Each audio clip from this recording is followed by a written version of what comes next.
Et enfin, le mois d'octobre, connu pour être associé à la prévention et à la lutte contre le cancer du sein, on le surnomme Octobre en rose. Pourtant, tout n'est toujours pas rose pour ces milliers de femmes à travers le monde qui sont atteintes du cancer du sein. Le cancer du sein reste le cancer le plus diagnostiqué chez les femmes. Selon les experts, le chiffre de personnes atteintes à travers le monde sont en baisse grâce notamment aux multiples sensibilisations qui fait à travers la campagne. Il est possible donc de le prévenir, mais aussi de lutter contre une fois cette maladie.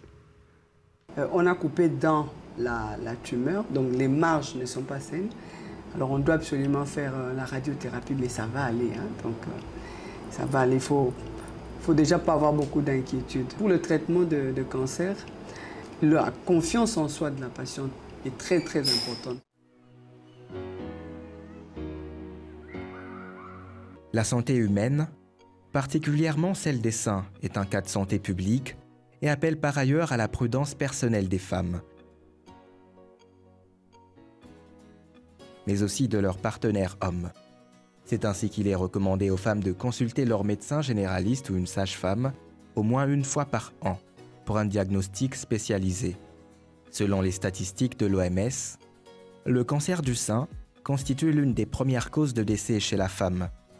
Dans le monde, environ 1 million de cancers de sein sont diagnostiqués et 400 000 femmes en meurent chaque année. L'augmentation du nombre de cas touche surtout les femmes ménopausées, mais aussi de plus en plus fréquemment les femmes plus jeunes, âgées de 40 à 45 ans. Il peut se signaler par un écoulement du mamelon, une présence de plaques sur le sein, des crevasses, des plis anormaux ou une peau qui pèle. Ce n'est pas chaque jour que vous devez faire les gestes d'autopalpation. C'est une fois par mois, une semaine après les règles. Deuxièmement, il y a des femmes ménopausées aussi, qui ne voient plus les règles. Ils doivent choisir une fois le mois. Le premier geste, devant un miroir, vous inspectez vos seins, vous regardez s'il n'y a pas des anomalies. Le deuxième geste, maintenant, vous soulevez votre bras. Hein? Vous commencez maintenant à palper les seins, en faisant des petits cercles comme l'aiguille d'une montre. Et si vous n'avez pas un miroir, par exemple, vous pouvez utiliser votre semblable ou votre partenaire. Dans la plupart des cas, beaucoup de patientes ne présentent pas de signes extérieurs. Ici, le cancer peut se détecter qu'après la mammographie et une radio des seins. Comment réduire le risque de cancer du sein? Les médecins recommandent entre autres l'allaitement régulier, l'exercice physique, ainsi que la surveillance du poids.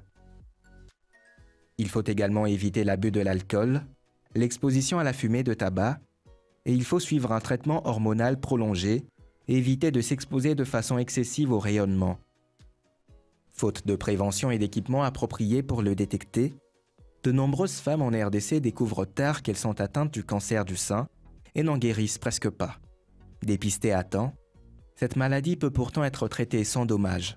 J'ai constaté que la boule, en tout cas, prenait maintenant de l'ampleur. Et dès là, je commençais à avoir mal, j'avais des douleurs.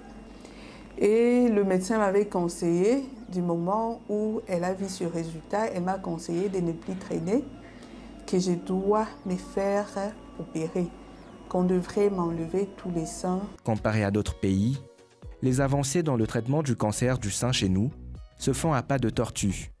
Pour accélérer la cadence, il faudrait creuser un peu plus la recherche en finançant par exemple les PME spécialisées dans ce secteur et équiper les hôpitaux pour éviter le rapatriement des patientes à l'étranger. La mise à niveau par la formation des cancérologues et gynécologues, enseignants et pratiquants d'université, éviterait au pays la fuite de cerveau.